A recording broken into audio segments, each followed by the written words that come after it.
আরে জীবন বিজ্ঞান না চাওয়ার কারণে বিশ্বনন্দিত মুফাসসিরে কোরআন আল্লামা দেলোয়ার হোসেন সাঈদী কোরআনের ফাঁকে তাকেও একই অবস্থায় হাসপাতালের ভিতরে মিথ্যা কথা বলে হাসপাতালে নিয়ে তার শরীরে বিষ প্রয়োগ করে তাকে হত্যা করা হয়েছিল।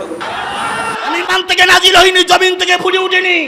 যখন বাংলাদেশে কোন বক্তা ময়দানে কথা বলতে পারিনি, তখন আমি বাঘের বাচ্চার মতন কথা বলেছি। আমাদের সাতক্ষীরায় একজন জিহাদি বক্তা আছে, আজিজুল ইসলাম জিহাদি নাম। রমজান মাসে ইফতারের পূর্ব মুহূর্ত সময়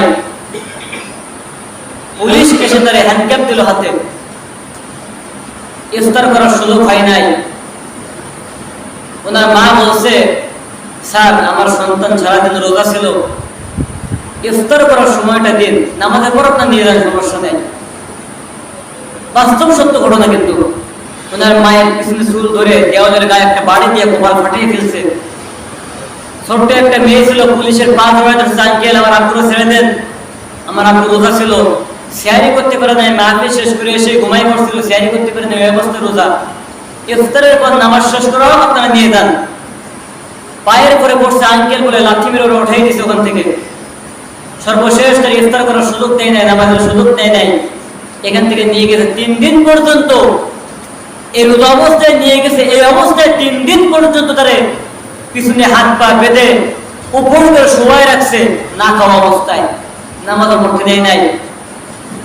3 দিন পর একজন পুলিশ সুপার এসে বলছে যে হুজুর আজকে আপনার শেষ দিন, আজকে রাত্রে আপনার মারা হবে, আপনি শারীরিকভাবে প্রস্তুতি নিন।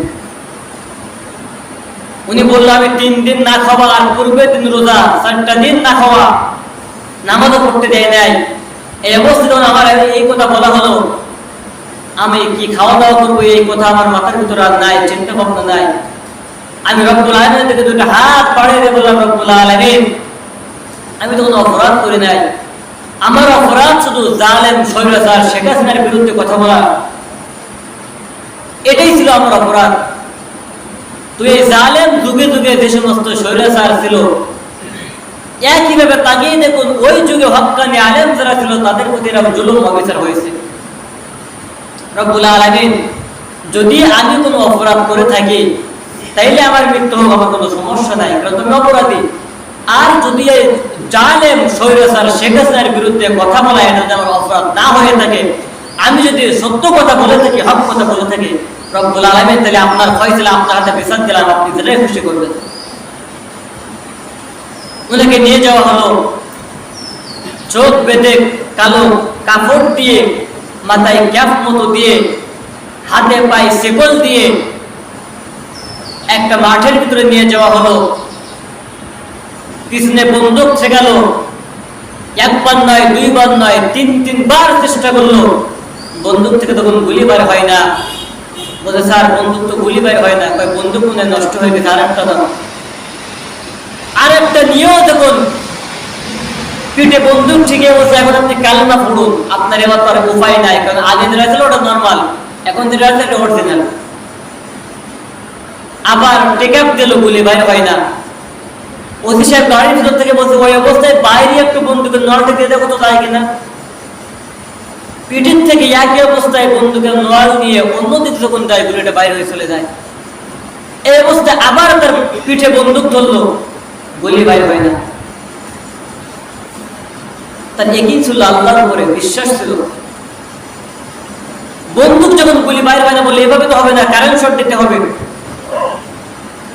ওনার বাস্তব মুখী শোনা, অনেক সময় ওনার সাথে বসে গল্প করলাম, কথাগুলো শুনলাম, চোখে পানি ধরে রাখা যায় না। তো মুমিন ব্যক্তির গুণ হলো বিপদ আবার যাই কিছু হোক না কেন, গলায় ফাঁসির দড়ি ধরানো থাকবে, বুকে পিস্তলের নল ঠেকানো থাকবে। এই অবস্থায়ও কোন মানুষের কাছে, কোন জালিমের কাছে তারা আত্মসমর্পণ করবে না, কোন জালিমের কাছে তারা জীবন ভিক্ষা চাবে না, জীবন ভিক্ষা চাবে শুধুমাত্র আল্লাহর কাছে। আর এই জীবন ভিক্ষা না চাওয়ার কারণে বিশ্বনন্দিত মুফাসসিরে কোরআন আল্লামা দেলোয়ার হোসেন সাঈদী কোরআনের ফাঁকে তাকেও একই অবস্থায় হাসপাতালের ভিতরে মিথ্যা কথা বলে হাসপাতালে নিয়ে তার শরীরে বিষ প্রয়োগ করে তাকে হত্যা করা হয়েছিল। কাজে এই বিচার দুনিয়ায় আমরা পাই বা না পাই, পরকালে আমরা ঠিকই পাবো।